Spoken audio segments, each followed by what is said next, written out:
Madam President, I want to take this opportunity to send my condolences to the families of those who were murdered in Charleston, South Carolina on Wednesday evening, and to the entire city of Charleston.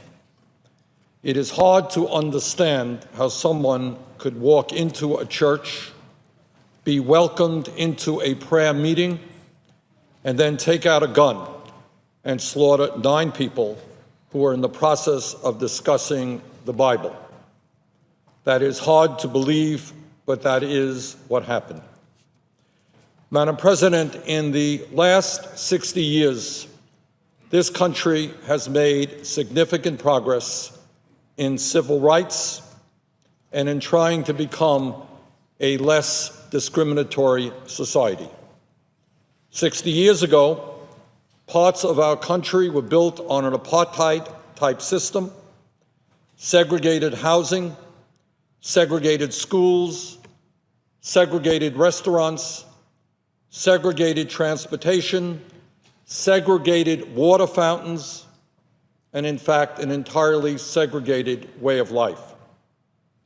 Perhaps most significantly, African Americans in a number of southern states were denied the basic right to vote and were unable to participate in the democratic process. Today, as a nation, we have a right to be proud of the significant changes that have taken place in our country over the last 60 years, and the many advances that have been made in civil rights and in the creation of a less discriminatory society. We should be proud that in 2008, this country surprised the world by overcoming our racist history and electing our first African-American president, and then re-electing him 4 years later with a strong majority. You may like Barack Obama, and I do, or you may dislike Barack Obama, and many Americans have that view. But it is no small thing that this country was able to judge a candidate by his ideas and his character and not the color of his skin. But clearly, Madam President, while we have made significant progress, the events of last week remind us how far we yet have to go in order to create a non-racist society. Madam President, I am not the governor of South Carolina. I am not in the South Carolina legislature, and I do not live in South Carolina. But I do believe that the time is long overdue for the people of South Carolina to remove the Confederate flag from the State House grounds in Columbia. That flag is a relic of our nation's stained racial history. It should come down. If any good can come of the terrible tragedy in Charleston, it is that the people of South Carolina now have the opportunity to finally turn a page on our past. Frankly, the Confederate flag does not belong on State House grounds. It belongs in a museum. Madam President, let me also express to you my deep concern about the growth of extremist groups in this country, groups who are motivated by hatred of African Americans, by hatred of immigrants, by hatred of Jews, by hatred of Muslims, and anyone else who is not exactly like them.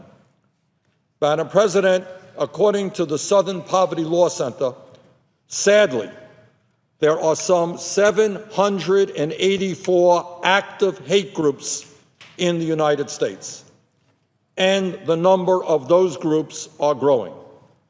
Let me express my agreement with NAACP President Cornell William Brooks that, and I quote, "We need vigorous prosecution and vigorous investigation of these hate groups and the resources to do so," end of quote, and I call upon the FBI to do just that. Madam President, about 50 years ago, as a student at the University of Chicago, I was arrested in a civil rights demonstration to end segregated schools and was also involved in helping to end segregated housing in Chicago. Madam President, it is clear to me that over that period of time, this nation has come a very, very long way. But it is also clear to me, and I think the majority of our people, that we still have a long, long way to go.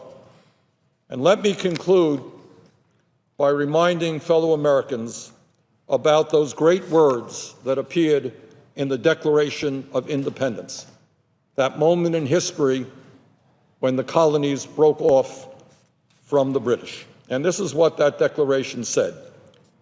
We hold these truths to be self-evident, that all men, and we would add women, are created equal, that they are endowed by their Creator with certain unalienable rights, that among these are life, liberty, and the pursuit of happiness.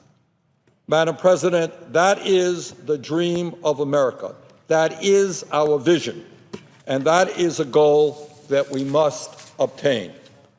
The tragedy in Charleston reminds us how far we yet have to go.